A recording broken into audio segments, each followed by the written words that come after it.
Bismillahirrahmanirrahim. Today in lecture 1 we will discuss the topic cell biology. The learning outcomes of cell biology are given below. The first learning outcome of cell biology is the compare and contrast the structure of a typical animal and plant cell.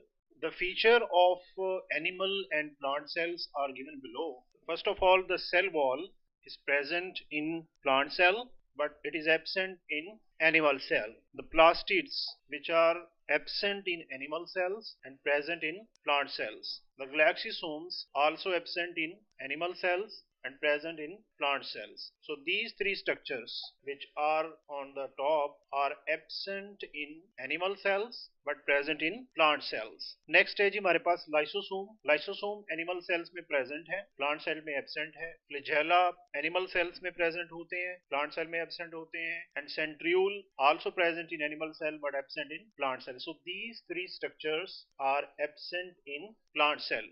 Next है position of nucleus.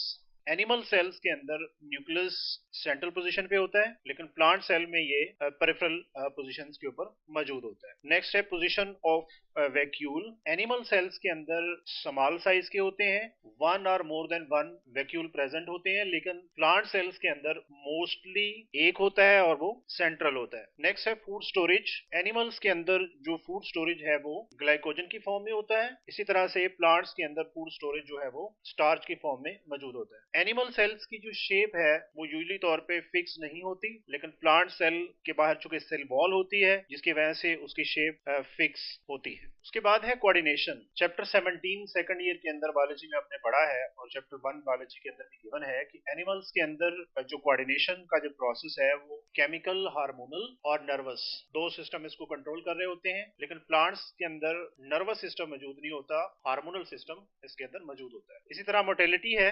Animal cells के अंदर mortality होती है, जिस तरह के amoeboid movement और cyclosis का प्रोसेस आपने पढ़ा हुआ है वो इसके अंदर मौजूद होता है, लेकिन प्लांट सेल्स के अंदर आमतौर पे मोटेलिटी नहीं होती. ये दो डायग्राम्स यहाँ पे गिवन है जो कि आपके फर्स्ट ईयर चैप्टर 4 और फर्स्ट ईयर की जो बुक है उसमें चैप्टर 4 के अंदर ये गिवन है, और ये एनिमल सेल को डिस्कस किया हुआ है इसके अंदर, और ये प्लांट सेल की लेबल डायग्राम. एज सच इसको डिटेल में एक्सप्लेन नहीं किया हुआ, इसी डायग्राम के ही रेफरेंस से ये हमने डेवलप किया.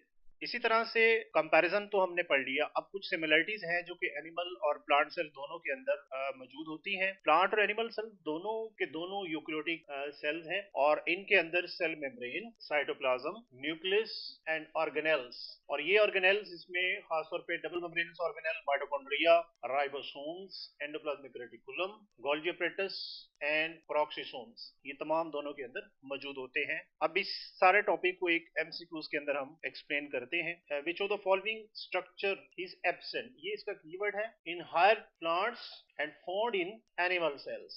सो दो कीवर्ड है यहाँ पे हमारे पास, absent in higher plants and present in और फाउंड इन एनिमल सेल्स. तो स्ट्रक्चर जो यहाँ पे गिवन है एनिमल सेल्स और प्लांट सेल्स के हवाले से वो सेंट्रियोल है. नेक्स्ट टॉपिक जो लर्निंग आउटकम का है वो compare and contrast the structure of prokaryotic and eukaryotic cell. Prokaryotic और यूकेरियोटिक सेल्स के अंदर ये कुछ फीचर्स हैं जो इसको डिफरेंशिएट कर रहे हैं. इसमें सबसे पहले है फ्लैजेला. फ्लैजेला प्रोकैरियोटिक सेल्स के अंदर मौजूद होते हैं, यूकेरियोटिक सेल्स के अंदर भी मौजूद होते हैं, लेकिन इनकी केमिकल कॉम्पोजिशन का फर्क होता है. प्रोकैरियोटिक सेल के अंदर जो फ्लैजेला है ये फ्लैजेलिन प्रोटीन के बनते हैं, जबकि यूकेरियोटिक सेल में ये स्पेसिफिक प्रोटीन ट्यूबुलिन के बने होते हैं. दूसरा है इसमें पिल्लाई. पिल्लाई प्रोकैरियोटिक सेल के अंदर मौजूद होते हैं, लेकिन यूकेरियोटिक सेल के अंदर ये एब्सेंट होते हैं, लेकिन केमिकल कॉम्पोजिशन प्रोकैरियोट्स के अंदर इसकी पिल्लीन होती है. तीसरा स्ट्रक्चर है स्लाइम. स्लाइम प्रोकैरियोटिक सेल्स के अंदर मौजूद होते हैं, लेकिन यूकेरियोट्स के अंदर ये एब्सेंट होते हैं. नेक्स्ट स्ट्रक्चर है कैप्सूल. कैप्सूल प्रोकैरियोटिक सेल्स के अंदर मौजूद होते हैं but they are absent in eukaryotic cell. Next structure है cell wall. Cell wall prokaryotic cells के अंदर पेप्टाइडोग्लाइकन, ये उसके म्यूरिन कहते हैं, और इसका कलेक्टिंग स्ट्रक्चर जो है उसको सेकुलस कहते हैं. लेकिन यूकेरियोटिक सेल के अंदर जो सेल वॉल है वो प्लांट्स के अंदर मौजूद होती है सेलुलोज की, लेकिन फंजाई के अंदर ये मौजूद होती है काइटिन की. इसी तरह से सेल मेम्ब्रेन जो प्रोकैरियोट्स की है उसमें sterol as a type of cholesterol वो लैक होता है, लेकिन यूकेरियोट्स के अंदर स्टीरोल मौजूद होता है. नेक्स्ट स्ट्रक्चर है हमारे पास न्यूक्लियस. न्यूक्लियस प्रोकैरियोटिक सेल्स के अंदर एब्सेंट है, लेकिन यूकैरियोट्स के अंदर ये मौजूद होता है। नेक्स्ट स्ट्रक्चर है हमारे पास डीएनए।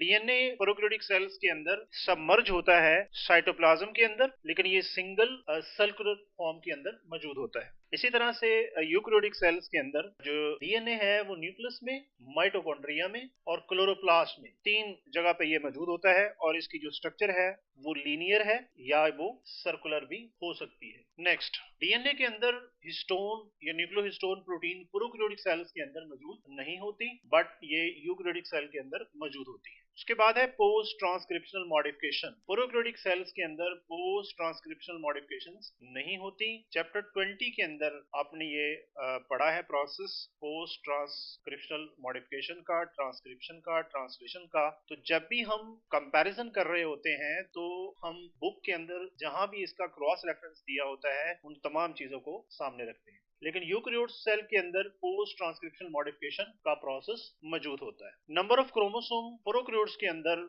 1 होते हैं और वो हैप्लॉइड स्ट्रक्चर कहलाता है, लेकिन यूकैरियोटिक सेल्स के अंदर एक भी हो सकते हैं और एक से ज्यादा भी हो सकते हैं। इसी तरह से ऑर्गेनेल्स हैं, कंपैरिजन हम कर रहे हैं। ऑर्गेनेल्स को मेम्ब्रेन के लिहाज से 3 कैटेगरीज में डिवाइड किया गया है, single and double membranous organelles. Prokaryote cells के अंदर ये मौजूद नहीं होते, लेकिन यूकैरियोटिक सेल्स के अंदर ये मौजूद होते हैं। इसी तरह से non membrane bonded organelles, ribosome है, स्पेशली राइबोसोम, वो प्रोकैरियोटिक सेल के अंदर मौजूद होगा और यूकैरियोटिक सेल के अंदर भी वो मौजूद होता है। इसके अलावा न्यूक्लियोलस है, वो यहाँ पे मौजूद होगा यूकैरियोटिक सेल के अंदर। इसी तरह राइबोसोम्स है, राइबोसोम्स का जो कॉम्पोजिशन है और उसका जो साइज है वो 50s plus 30s is collectively called 70s। so 70s के राइबोसोम प्रोकैरियोट्स के अंदर है, जबकि 80s के जो राइबोसोम्स हैं वो यूकैरियोट्स के अंदर मौजूद होते हैं, जो कि 60 और 40 का कॉम्बिनेशन है। प्रोकैरियोटिक सेल्स के अंदर राइबोसोम प्री फॉर्म में हो सकते हैं, but they are also attach with the cell membrane. इसी तरह से यूकैरियोटिक सेल के अंदर ये फ्री फॉर्म में भी हो सकते हैं और अटैच भी हो सकते हैं। अटैच ये सेल मेम्ब्रेन से हो सकते हैं, न्यूक्लियर मेम्ब्रेन से हो सकते हैं और एंडोप्लाज्मिक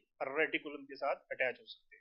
नेक्स्ट हमारे पास है क्लोरोफिल। बैक्टीरिया के अंदर चूंकि क्लोरोप्लास्ट नहीं होता तो ये स्ट्रक्चर उसके साइटोप्लाज्म के अंदर होता है, तो स्पेशली इसका नाम रखा हुआ है बैक्टीरियो क्लोरोफिल। बायोएनर्जेटिक वाले चैप्टर में आपने यकीनन इसको पढ़ा होगा। इसी तरह यूकैरियोटिक सेल्स के अंदर क्लोरोफिल ए, क्लोरोफिल बी, सी और डी। बायोएनर्जेटिक का चैप्टर है आपका, chapter 11 first year text book 1 का है, उसके अंदर इसका रेफरेंस गिवन है। इसके बाद फूड स्टोरेज है, तो प्रोकैरियोटिक सेल्स के अंदर मुख्य तौर पे ग्लाइकोजन होती है, लेकिन यूकैरियोटिक सेल के अंदर ग्लाइकोजन भी हो सकती है और स्टार्च भी हो सकता है। सेल डिवीजन, इसके अंदर बाइनरी फिशन है प्रोकैरियोट्स के अंदर, जो कि एमाइटोसिस भी कहलाती है, लेकिन यूकैरियोटिक सेल्स के अंदर माइटोसिस भी होती है, मियोसिस भी होती है और फंजाई के अंदर स्पेशली न्यूक्लियर माइटोसिस का प्रोसेस भी होता है। एग्जाम्पल इसमें प्रोकैरियोट्स के अंदर जो हम डिस्कस कर रहे हैं वो प्रोकैरियोट्स हैं, जिसमें बैक्टीरिया और साइनोबैक्टीरिया आता है, जबकि यूकैरियोट्स के अंदर kingdom protista, kingdom fungi, kingdom Plantae और किंगडम एनिमेलिया इसका पार्ट है। इसी तरह से कुछ सिमिलरिटीज भी हैं both prokaryotic and eukaryotic cells के अंदर, कि उनके अंदर सेल वॉल भी है, सेल मेम्ब्रेन भी है, साइटोप्लाज्म भी है, राइबोसोम एंड क्रोमोसोम, ये सिमिलरिटीज हैं। अब इस पूरी जो डिस्कशन हमने की है इसको हम एमसीक्यूज की फॉर्म में चेक करते हैं। Which one of the following organelle is found both, this is the keyword, both prokaryotic and eukaryotic cell. तो इसका जो राइट आंसर है वो राइबोसोम। नेक्स्ट, ये थर्ड लर्निंग आउटकम है, इसके अंदर डेफिनेशन उन्होंने पूछी है। Define the terms like diffusion है, फैसिलिटेटरी डिफ्यूजन है, active transport, passive transport, endo and exocytosis, and also explain the basics of the fluid membrane. इसमें हम पहले इसको कंपेयर करेंगे। पूछा तो फ्लूइड मोज़ेक मॉडल का हुआ है, लेकिन इसके साथ हम कंपैरिजन करेंगे यूनिट मेम्ब्रेन मॉडल। तो इस डायग्राम को आप देखें कि इस डायग्राम में ऊपर ग्लोबुलर प्रोटीन्स हैं और नीचे भी इसके ग्लोबुलर प्रोटीन है, लेकिन इसके दरमियान की ये जो स्टेज है ये लिपिड बाइलेयर है, जो कि सैंडविच है between two protein layer. So lipid bilayer is a sandwich between two protein layer. तो इस डायग्राम से हमें ये क्लैरिफाई हो रहा है कि ऊपर भी प्रोटीन की लेयर है, नीचे भी प्रोटीन है और दरमियान में लिपिड्स की 2 लेयर्स है। ये स्ट्रक्चर है इसका लिपिड बाइलेयर का, और इसके बाहर भी प्रोटीन है और इसके नीचे भी प्रोटीन का एक लेयर है। लेकिन हमसे उन्होंने पूछा है फ्लूइड मोज़ेक मॉडल। तो फ्लूइड मोज़ेक मॉडल के अंदर अगर आप गौर से देखें तो जो प्रोटीन के मॉलिक्यूल्स हैं वो ऊपर नहीं है, वो एम्बेडेड हैं। ये प्रोटीन का मॉलिक्यूल है, एक प्रोटीन का मॉलिक्यूल ये है। So protein molecules are not sandwich but embedded in lipid bilayer in a mosaic manner. तो वो कंटिन्यू नहीं है, ना ऊपर नजर आ रहे हैं ना नीचे नजर आ रहे हैं, बल्कि दरमियान में ये मोज़ेक मैनर की फॉर्म में यहाँ पे एम्बेडेड फॉर्म के अंदर ये मौजूद है। तो इस डायग्राम से हमें ये क्लैरिफाई हो जाएगा कि ये सस्पेंडेड है मोज़ेक मैनर के अंदर। केमिकल कॉम्पोजिशन जो सेल मेम्ब्रेन की है उसके कुछ कंपोनेंट्स हैं, उसमें प्रोटीन है, उसमें लिपिड्स हैं और इसके अंदर कार्बोहाइड्रेट्स हैं। जो केमिकल क्वांटिटी है प्रोटीन की वो 60 to 80% है, लिपिड्स की 20 to 40% है और स्मॉल क्वांटिटी में और कंजुगेटेड फॉर्म के अंदर कार्बोहाइड्रेट के मॉलिक्यूल्स होते हैं। जो प्रोटीन है उसमें जो प्रोटीन सरफेस के पर होगी उसको हम पेरिफेरल या एक्सट्रिंसिक कहेंगे। जो प्रोटीन इसके अंदर एम्बेडेड होगी उसको हम इंट्रिंसिक या इंटेग्रल कहते हैं। इसी तरह लिपिड्स की दो फॉर्म है, एक फास्फोलिपिड्स हैं जो कि डेरिवेटिव मॉलिक्यूल है और दूसरे कोलेस्ट्रॉल की फॉर्म के अंदर मौजूद हैं। इसी तरह कार्बोहाइड्रेट्स हमेशा कंजुगेटेड फॉर्म में होता कि ग्लाइकोजन और लिपिड, कार्बोहाइड्रेट और लिपिड्स का कॉम्बिनेशन। इसी तरह से जब कार्बोहाइड्रेट का लिंक प्रोटीन के साथ होगा तो उसको हम कहते हैं ग्लाइकोप्रोटीन। इसी तरह से ओवरऑल अगर फंक्शन हम देखें सेल मेम्ब्रेन के तो इसका जो फंक्शन है नर्व सेल्स के अंदर वो ट्रांसमिशन ऑफ नर्व इंपल्स है और जिसका मेन जो पर्पस है वो कीपिंग कोऑर्डिनेशन है। इसी तरह से इसका जो सबसे इंपॉर्टेंट फंक्शन है कि ये रेगुलेट करती है transportation of material across the cell membrane. Transport across the cell membrane ये इसका इंपॉर्टेंट फंक्शन है।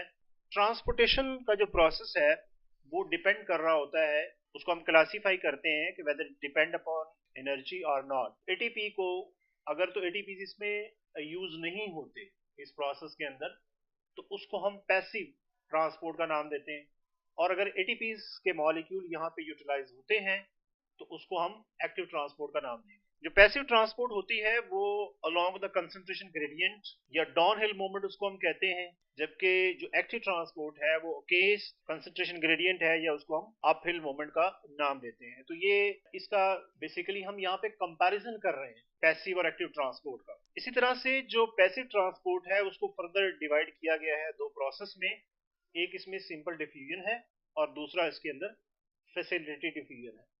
सिंपल डिफ्यूजन के अंदर मॉलिक्यूल हायर कंसंट्रेशन से लोअर कंसंट्रेशन की तरफ मूव करते हैं विदाउट एनी फैसिलिटेशन, लेकिन जो फैसिलिटेटेड डिफ्यूजन है इसके अंदर स्पेशल कैरियर प्रोटीन्स जो होती हैं वो मटेरियल को अक्रॉस द मेम्ब्रेन ट्रांसपोर्ट करवाते हैं, लेकिन इसमें एटीपीज यूटिलाइज नहीं होते। अब जहां पे एटीपीज यूटिलाइज होते हैं उसको फिर आगे दो प्रोसेस में हम कहते हैं कि एक साइटोसिस प्रोसेस है, the movement of material into the cell cytoplasm, जिसकी आगे दो फॉर्म है, एक एंडोसाइटोसिस है अगर मटेरियल सेल के अंदर मूव कर रहा है और दूसरा एक्सोसाइटोसिस है अगर मटेरियल सेल से बाहर मूव कर रहा है। अगर तो मटेरियल सेल के अंदर मूव कर रहा है और वो सॉलिड फॉर्म के अंदर है तो उसको हम फेगोसाइटोसिस का नाम देंगे, और अगर मटेरियल लिक्विड फॉर्म के अंदर मूव कर रहा है तो उसको हम पिनोसाइटोसिस का नाम देते हैं। इस ट्रांसपोर्ट अक्रॉस द मेम्ब्रेन को अगर हम देखें एक एमसीक्यूज की फॉर्म में तो इसकी स्टेटमेंट है the rapid exchange of material through the carrier proteins. जिस तरह मैंने पहले आपको बताया है कि कैरियर प्रोटीन्स के थ्रू अगर होती है तो उसको हम नाम देंगे that will be called facilitated diffusion. इसके साथ साथ सेल मेम्ब्रेन को हम डिफरेंशिएटली या सिलेक्टिवली परमेएबल मेम्ब्रेन का नाम देते हैं। इसका मतलब ये होता है कि वो मॉलिक्यूल्स जो कि लिपिड सोल्यूबल हैं या प्रोटीन सोल्यूबल हैं विच कैन क्रॉस इजीली, और वो मॉलिक्यूल जो स्मॉल साइज के हैं जिसमें गैस है, वाटर मॉलिक्यूल्स हैं, वो भी इसमें से इजीली पास ऑन हो जाते हैं। लेकिन वो मॉलिक्यूल जिनका साइज ज्यादा हो, लार्ज साइज के हो या चार्ज पार्टिकल हो जिसमें आयंस हो, they have some difficulty to cross them, उनको मूवमेंट करवाने के लिए यहाँ पे एक्टिव ट्रांसपोर्ट यूटिलाइज होती है। तीसरा जो लर्निंग आउटकम है वो आउटलाइंस है structure and function of the organelles. अब इन ऑर्गेनेल्स को अगर हम मेम्ब्रेन के लिहाज से डिवाइड करें तो ये तीन हिस्सों में डिवाइड हो जाती हैं। अमूमी तौर पे सेल के तीन पार्ट होते हैं। सबसे बाहर सेल मेम्ब्रेन है जिसको हम प्लाज्मा मेम्ब्रेन भी कहते हैं, दूसरा इसके अंदर साइटोप्लाज्म है और तीसरा उसका सेंट्रल पार्ट उसको हम न्यूक्लियस कहते हैं। अब साइटोप्लाज्म के अंदर ऑर्गेनेल्स मौजूद होते हैं। मेम्ब्रेन की बेस के ऊपर इन ऑर्गेनेल्स को तीन कैटेगरीज में डिवाइड किया है, non membranous organelle, single membranous organelle and double membranous organelle. इसमें हम एक एक करके इनको डिस्कस कर लेते हैं। सबसे पहले राइबोसोम्स हैं जो कि नॉन मेम्ब्रेनस ऑर्गेनेल्स हैं, जिसको हम राइबो न्यूक्लियोप्रोटीन्स केमिकल कंपोजिशन की बेस पे भी कहते हैं। तो इसका इंट्रोडक्शन इस तरीके से है कि ribosomes actually the factory of protein synthesis, factory of ribosome is actually the nucleolus. तो आप इस तरह से इसको अंडरस्टैंड कर सकते हैं कि न्यूक्लियोलस के अंदर राइबोसोम बनते हैं और राइबोसोम्स प्रोटीन को सिंथेसाइज करते हैं। इनकी अकरेंस अभी हमने पीछे जब प्रोकैरियोटिक्स और यूकैरियोटिक पढ़ रहे थे तो उस दौरान हमने देखा था कि ये फ्री फॉर्म के अंदर भी होंगे साइटोप्लाज्म में और अटैच भी होते हैं एंडोप्लाज्मिक रेटिकुलम के साथ, या फिर ये न्यूक्लियर मेम्ब्रेन के साथ भी अटैच होते हैं, सेल मेम्ब्रेन के साथ भी अटैच होते हैं। केमिकली तौर पे ये दो चीजों के बनते हैं, राइबोसोमल आरएनए एंड प्रोटीन। इनकी जो क्वांटिटी है वो ऑलमोस्ट सेम होती है, जो मेंशन नहीं है, इसलिए इनको राइबोन्यूक्लियो प्रोटीन का नाम देते हैं। अगर हम इनकी स्ट्रक्चर देखें तो इसके दो पार्ट हैं, लार्जर सब यूनिट जो कि 60S का है और स्मॉलर सब यूनिट जो कि 40S का है। अब इन दोनों सब यूनिट्स को मिलाने के लिए यहाँ पे मैग्नीशियम आयन Mg+2 मौजूद होता है। राइबोसोम प्रोटीन सिंथेसिस के दौरान अटैच होते हैं मैसेंजर आरएनए के साथ। तो राइबोसोम का जो सबसे पहले पार्ट अटैच होगा वो स्मॉलर सब यूनिट होगा मैसेंजर आरएनए के साथ। अब लार्जर सब यूनिट की जो अटैचमेंट है स्मॉलर के साथ वो कंट्रोल कर रहा होता है मैग्नीशियम आयन, और जब एक से ज्यादा ग्रुप ऑफ राइबोसोम्स अटैच होते हैं मैसेंजर आरएनए के साथ, they develop a structure that's called polysome. अब मैसेंजर आरएनए के 5 एंड से ये स्टार्ट होते हैं अटैच होना और ये 3 एंड की तरफ चले जाते हैं। यहाँ पे सिर्फ एक दिखाया हुआ है, इस तरह के बहुत सारे अटैच होंगे तो ये पॉलीसोम को डेवलप करेंगे। तो सेकंड इसके अंदर जो नॉन मेम्ब्रेनस ऑर्गेनेल है वो हमारे पास साइटोस्केलेटन है। Cytoskeleton actually tubulin protein, actin, tropomyosin और कुछ अदर मसल प्रोटीन्स के ऊपर मुश्तमिल होते हैं। अब साइटोस्केलेटन को तीन पार्ट में फर्दर डिवाइड किया हुआ है। इसमें माइक्रोट्यूब्यूल्स हैं, इसमें माइक्रोफिलामेंट्स हैं और इंटरमीडिएट फिलामेंट्स इसके अंदर आते हैं। तो माइक्रोट्यूब्यूल्स को अगर स्ट्रक्चर के लिहाज से हम देखें तो ये लॉन्ग, अनब्रांच, स्लेंडर और ट्यूबुलिन प्रोटीन के बनते हैं, और इनका जो मेन फंक्शन है ये इन्वॉल्व होते हैं in assembling and disassembling of the spindle structure during mitosis. ये मौजूद होते हैं at the base of cilia, at the base of flagella, basal body और सेंट्रियोल। इसी तरह से माइक्रोफिलामेंट्स जो हैं अगर हम इनके साथ कंपेयर करें तो ये कंसिडरेबली मोर सिलेंडर है, link the inner surface of the plasma membrane. अगर आप डायग्राम देखें प्लाज्मा मेम्ब्रेन की तो ये इसकी इनर सरफेस के साथ अटैच होते हैं। केमिकली ये कॉन्ट्रैक्टाइल प्रोटीन्स के बनते हैं और इन्वॉल्व होते हैं इंटरनल सेल मोशन, खासतौर पे साइक्लोसिस, अमीबाइड मूवमेंट उसको हम कहते हैं। ये बिल्कुल कंपैरिजन फॉर्म में लिखा हुआ है। और तीसरा इसमें इंटरमीडिएट है, नाम से जाहिर है कि इनका जो डायमीटर है वो इन बिटवीन माइक्रोट्यूब्यूल्स और माइक्रोफिलामेंट्स के दरमियान में होता है, और इनका जो मेन फंक्शन है वो मेंटेनेंस ऑफ सेल शेप। उसके अलावा integration of cellular compartment, cell के जो ऑर्गेनेल्स हैं उनकी जो मूवमेंट है और उनको आपस में कोऑर्डिनेट करवाने वाले इंटरमीडिएट फिलामेंट्स। जी next non membranous organelle centriole. Centriole present होता है एनिमल सेल्स के अंदर और some micro organisms and in lower plants. तो ये पीछे हम कंपैरिजन में जब कर रहे थे तो उस वक्त भी हमारे सामने ही आया है, लेकिन ये एब्सेंट होता है हायर प्लांट्स में। एक दफा दोबारा हम इसको पढ़ रहे हैं। और फंजाई के अंदर न्यूक्लियर माइटोसिस इसकी एब्सेंस की वजह से होती है। Location near the exterior the surface of nucleus, exterior of the nucleus ये मौजूद होता है। स्ट्रक्चर डायग्राम में देखें कि in cross section each centriole consist of a cylindrical array of 9 microtubules. तो 9 माइक्रोट्यूब्यूल का अरे ये है 9, तो 27 नंबर बनते हैं यहाँ पे माइक्रोट्यूब्यूल्स के। डायग्राम से आपको क्लियर हो रहा है, ये बेसिकली 9 है यहाँ पे, और आप इसको काउंट कर लें तो ये आपको 9 नंबर मिलता है। इसी तरह से जो इनका मेन फंक्शन है वो फरिंग है ऑफ ड्यूरिंग सेल डिवीजन और help in the formation of cilia. तो दो इसके मेन फंक्शन है जो कि आपकी बुक में मेंशन किए हुए। नेक्स्ट हमारे पास है single membrane organelle endoplasmic reticulum. तो basically these are network of channels जो कि एक्सटेंड करती हैं थ्रू आउट द साइटोप्लाज्म और कंटिन्यू है from plasma membrane to the nuclear membrane. यानी पूरे साइटोप्लाज्म के अंदर ये मूव कर रही होती हैं। और cisternae are spherical or tubular membranes which separate the material present in the channel from that of the cytoplasm. So अगर आप डायग्राम में देखें तो ये जो आपको नजर आ रही है ये चैनल्स जिनके अंदर मटेरियल है जो कि सेपरेट है साइटोप्लाज्म से, तो इनको हम सिस्टर्नी का नाम देते हैं। एंडोप्लाज्म रेटिकुलम की दो मेन टाइप्स हैं, two types, rough endoplasm reticulum and smooth. और इसका जो मेन फंक्शन है ओवरऑल अगर हम देखें दोनों का, तो वो मैकेनिकल सपोर्ट है या शेप मेंटेनेंस ऑफ सेल, और दूसरा है transport of material within the cell. अगर हम फंक्शन इनके देखें तो दोनों के सेपरेट फंक्शन यहाँ पे मेंशन है, रफ एंडोप्लाज्म रेटिकुलम और स्मूथ के।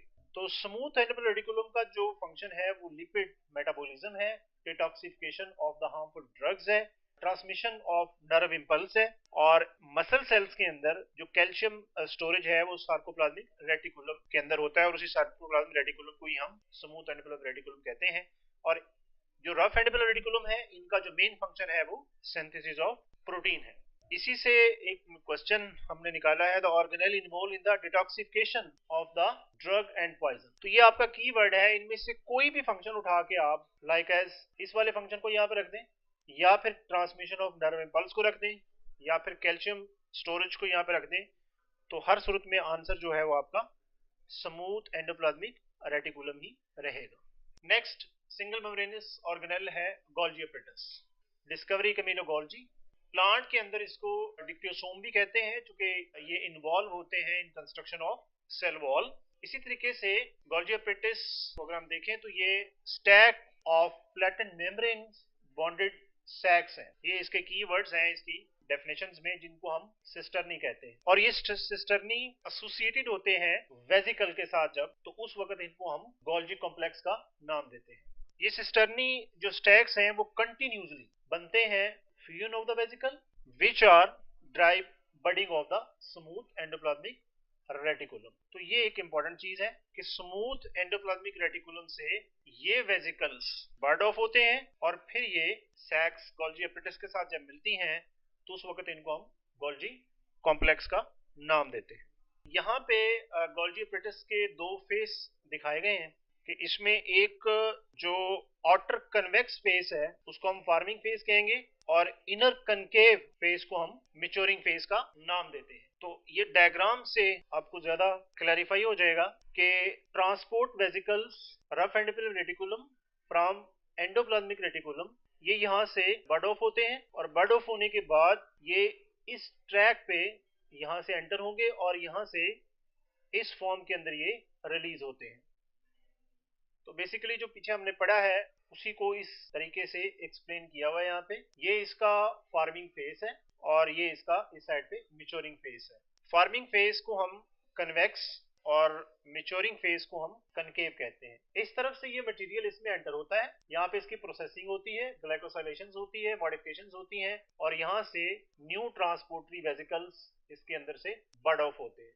तो मेन फंक्शन जो इनका है वो प्रोसेसिंग ऑफ मटेरियल है।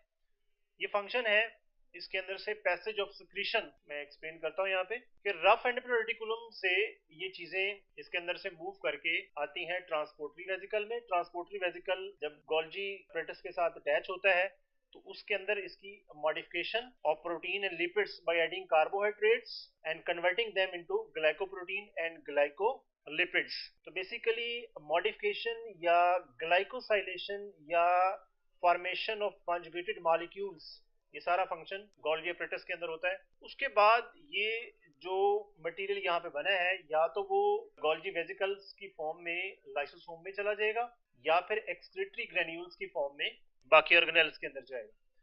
तो मैमल्स के अंदर जो पैंक्रियास के सेल्स हैं उनके जो गोल्जी बॉडीज हैं वो सिक्रीट करते हैं स्पेशल ग्रेन्यूल जो कि हेल्प कर रहे होते हैं डाइजेशन के अंदर। इसी तरह के क्वेश्चंस पास्ट यूएचएस एग्जाम में आ चुके हैं, उनमें से एक क्वेश्चन यहाँ पे डिस्कस कर रहे हैं, which of the following organelle is concern with the cell secretion. तो मेन जो इनका फंक्शन है वो secretion of material after modification है। तो राइट आंसर जो इसका होगा वो गोल्जी एपरेटस होगा।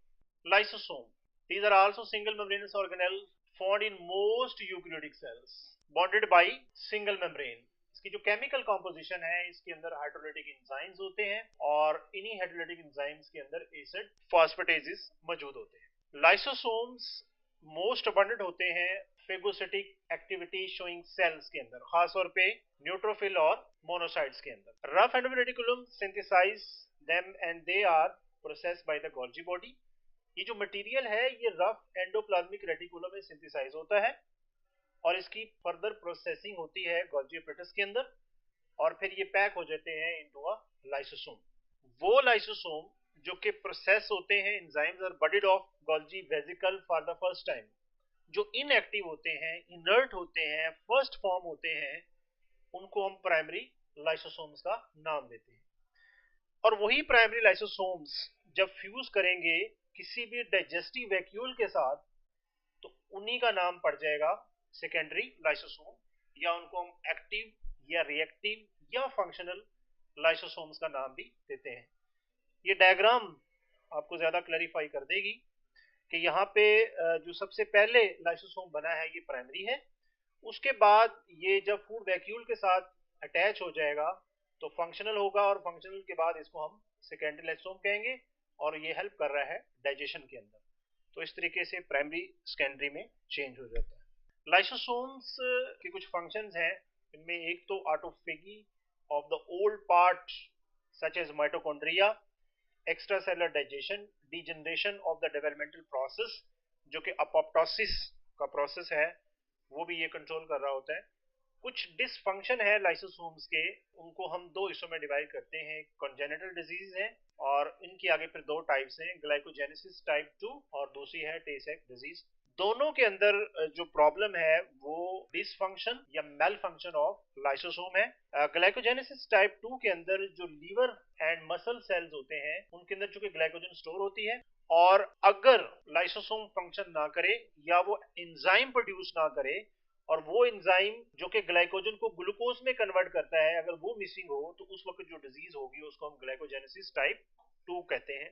तो बेसिकली यहाँ पे ग्लाइकोजन को ग्लूकोज में कन्वर्ट करना है। जबकि दूसरी साइड पे जो टे सेक डिजीज है इसके अंदर जो लिपिड्स के मॉलिक्यूल्स हैं वो ब्रेन सेल्स के अंदर स्टोर हो जाते हैं और वहां पे भी एंजाइम एब्सेंट होता है जो कि कैटाबोलाइज करता है इन लिपिड्स मॉलिक्यूल को मेटाबॉलिज्म्स के अंदर। तो दोनों के अंदर जो एब्सेंस है वो एंजाइम है और वो एंजाइम एब्सेंट होने का मतलब है कि उनके अंदर लाइसोसोम प्रॉपर फंक्शन नहीं कर रहे। इसी तरह से एक एमसीक्यूज है the process by which unwanted structure within the cells are engulf and digested within the lysosomes, that process is called autophagy. Next, glyoxysomes most abundant होते हैं जी ये सीडिंग प्लांट्स के अंदर, rely upon the store fatty acids, absent होते हैं ये animal cells के अंदर।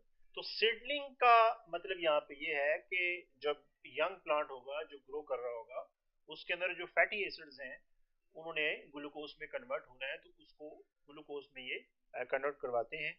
इसके बाद इसकी जो केमिकल कॉम्पोजिशन है इसमें ग्लाइकोलिक एसिड, ऑक्सीडेज और catalase in addition to number of another enzyme. तो केमिकली तौर पे इसमें ये तीन चीजें होती हैं। ग्लाइकोसोम्स ओनली शॉर्ट पीरियड के दौरान ये, जिस तरह के ऊपर हमने सीडलिंग प्लांट का जिक्र किया है, मौजूद होते हैं और जर्मिनेशन के टाइम के ऊपर ये मौजूद होते हैं। लिपिड रिच सीड जो होते हैं, खासतौर पे इधर हम पढ़ेंगे नीचे चल के, कैस्टर, बीन, इनके अंदर ये मौजूद होते हैं। लेकिन ये जो लिपिड पोर सीड है, खासतौर पे जो पी प्लांट है, इनके अंदर ये एब्सेंट होते हैं।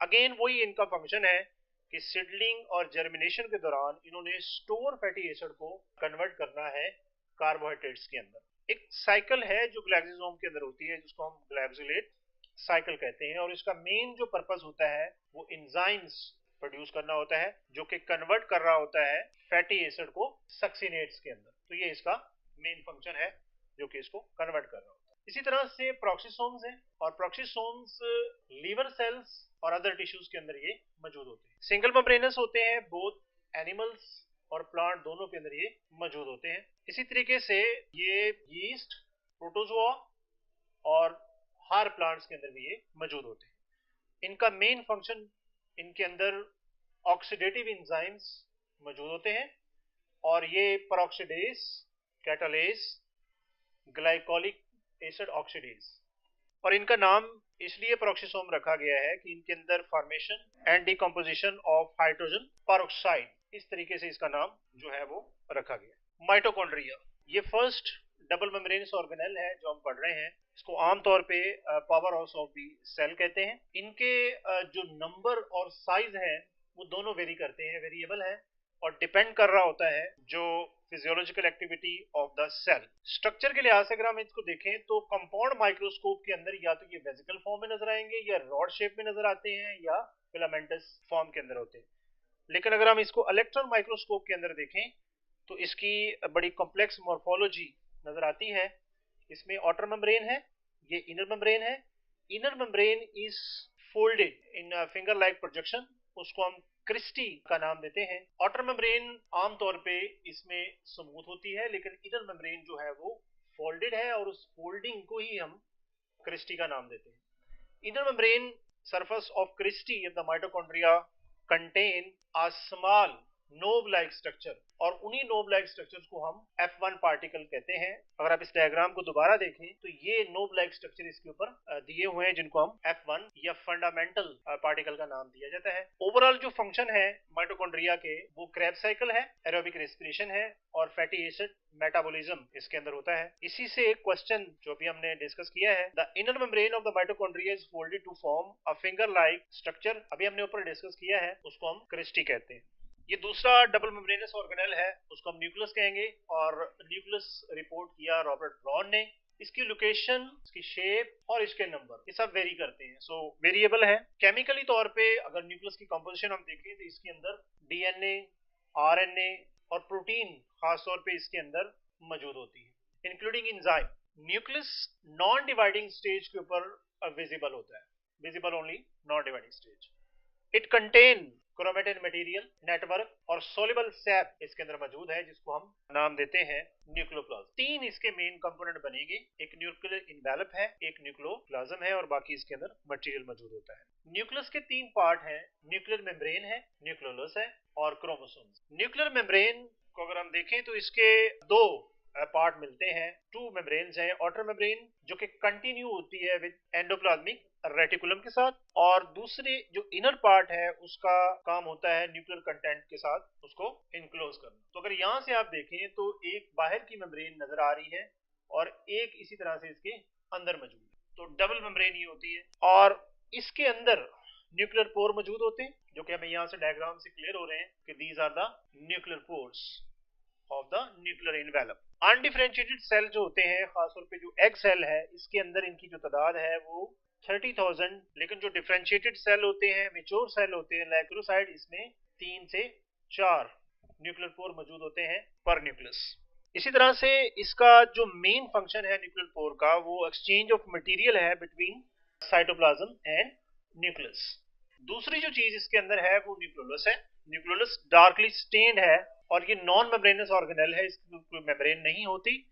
Ribosomal RNA is synthesized and stored here, इसके अंदर आर या जो है वो यहाँ पे सिंथेसाइज होता है और यहीं पे स्टोर होता है। इसके दो रीजन हैं, उन दोनों रीजन में जो पेरिफेरल ग्रेनुलर एरिया जो के बनाता है प्रिकर्सर है राइबोसोमल सब यूनिट का। तो दो पार्ट हैं, एक पेरिफेरल ग्रेनुलर एरिया है और दूसरा सेंट्रल फाइब्रल एरिया है, जो कि कंसिस्ट होता है large molecular weight of the RNA and rDNA, ribosomal DNA या रेपिटेटिव डीएनए। और यहाँ पे राइबोसोम जो है वो सिंथेसाइज होते हैं और असेंबल होते हैं। इसी तरह से जो क्रोमोसोम्स हैं वो न्यूक्लियस के अंदर मौजूद होते हैं और बेसिक डाई से इनको स्टेन किया जाता है। क्रोमोसोम्स की जो फॉर्मेशन है वो ड्यूरिंग सेल डिवीजन होती है, और heredity material is in the form of chromosomes are made up of arms and centromere. इसके दो पार्ट हैं, ये इसका सेंट्रल रीजन है जिसको हम सेंट्रोमियर कहते हैं, और ये दो इसके जो आर्म है उसको हम सिस्टर क्रोमेटिड कहते हैं। और यहाँ पे किनेटोकोर प्रोटीन जो कि इस किनेटोकोर प्रोटीन्स के ऊपर किनेटोकोर स्पिंडल फाइबर्स अटैच होते हैं during cell division. Number of chromosomes remains constant generation after generation. मुख्तलिफ ऑर्गेनिजम्स के अंदर इनके नंबर मुख्तलिफ होते हैं, जिस तरह चिंपैंजी में 48 है, फ्रॉग में 26 है, पोटैटो में 48 है। तो क्रोमोसोम्स के नंबर डिफरेंट ऑर्गेनिज्म में सेम हो सकते हैं, लेकिन जो सीक्वेंस ऑफ न्यूक्लियोटाइड है वो हमेशा इसके अंदर डिफरेंट होता है। एक एमसीक्यूज रह गया था पीछे, वो मैं आपसे शेयर कर रहा हूँ। The function of nucleolus is to make, तो इसका जो मेन फंक्शन है न्यूक्लियोलस का वो राइबोसोम सिंथेसाइज करना होता है। So thank you very much. ये आज का लेक्चर था। बहुत शुक्रिया।